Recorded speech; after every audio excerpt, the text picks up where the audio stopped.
Imagine for a moment the entire universe, with all its stars, galaxies, and mysteries, created by a single consciousness.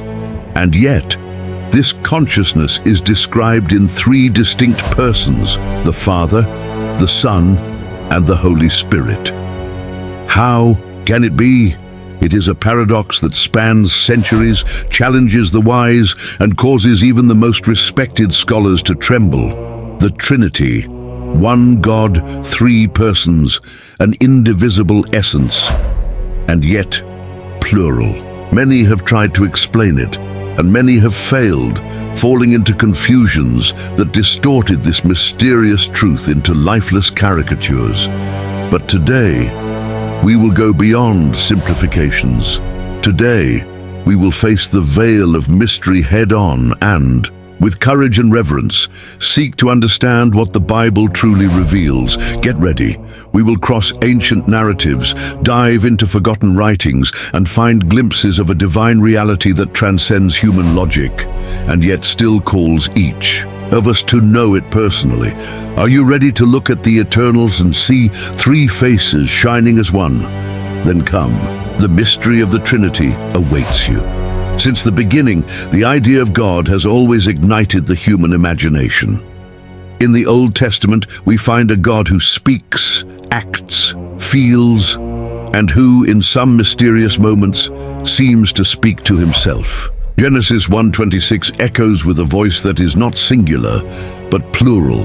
Let us make man in our image, according to our likeness. Who is this us? Could it be angels? No, for it was never said that angels create. This us points to something deeper, an intimate conversation within divinity itself. And then, in the Gospels, the curtain is torn even more. The Father sends the Son. The Son promises the Spirit. In powerful scenes like the baptism of Jesus, the three are revealed at the same time. The Son in the waters, the Spirit descending like a dove, and the voice of the Father echoing from heaven. This is my beloved Son, in whom I am well pleased. Matthew 3:16-17, not three gods, not one God changing masks like an actor on a stage, but a single essence, a single being, eternally existing in perfect communion of three persons.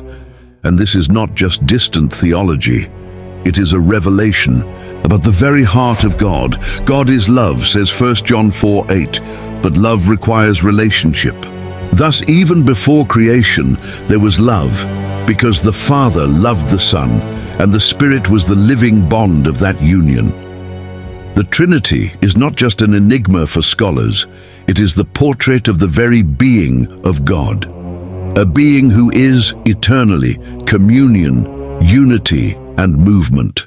And now I ask you, if God is, in his essence, a perfect communion of love, what does that reveal about the purpose of our own existence? Imagine for a moment a single flame dividing into three, but never separating. Each spark is fully fire, fully light, fully heat, and yet together they form a single blazing fire. Such is the mystery of the Trinity. The Father, the inexhaustible source. The Son, the living Word, the perfect expression of the Father. The Spirit, the breath that carries life forward, the invisible presence that touches and transforms. Each one is fully God, each one is distinct in person, and yet there are not three gods, only one. Throughout the Scriptures, this subtle and magnificent harmony dances before the attentive eyes. In John 1:1 it is written, "In the beginning was the Word, and the Word was with God, and the Word was God." Not a creation, not a mere manifestation, but God himself, coexisting from the beginning. And see, when Jesus walks among men, he does not act as someone disconnected from heaven. He prays to the Father, seeks his will, sends the Spirit. John 14:16 brings a touching promise, "And I will ask the Father, and he will give you another comforter, to be with you forever, the Spirit of truth." Three actors in perfect unity, three voices singing the same eternal song. Some have tried to explain using water, which can be liquid, vapor, or ice, yet still is always water. Others spoke of the sun, the star, its light and its heat, inseparable but distinct in experience. But no human analogy is perfect, because the being of God is infinitely greater than any human concept. It is a reality where unity and distinction do not compete but complement each other. An eternal dance where each person of the Trinity delights in the other without envy, without confusion, without division. And here a new question is born for us. If God Himself lives in eternal communion and love, were we created for anything less? Is there within us a silent memory of this call? To live not as isolated islands, but as beings destined for communion. Reflect on this. The Trinity, far from being a late theological invention, pulses through the pages of the Bible from beginning to end. But there is something important. The Bible never tries to explain the Trinity in systematic terms. It simply reveals the mystery and invites man to contemplate it with reverence. It is like someone who beholds the vastness of the ocean for the first time, unable to measure it, yet overcome with wonder.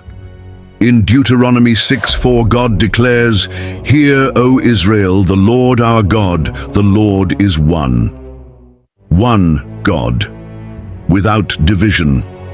And yet the New Testament reveals that the Father is called God, the Son is called God, and the Holy Spirit is called God, each fully, without fragmenting the divinity. It is here that many stumble.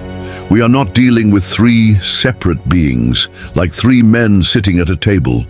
Nor are we dealing with a single God who changes forms to appear now as Father, now as Son, now as Spirit. This is the ancient heresy called modalism. The Trinity is a mystery of perfect communion. Each person is distinct, but they share the same essence, the same glory, the same eternity. That is why Jesus could say with absolute authority, "Whoever has seen me has seen the Father." John 14:9, and yet he prays to the Father, showing that he is not the same in person, but one with the Father in essence. Think about it. God is like an eternal symphony where three voices intertwine in perfect harmony, distinct yet inseparable, forming a single divine melody.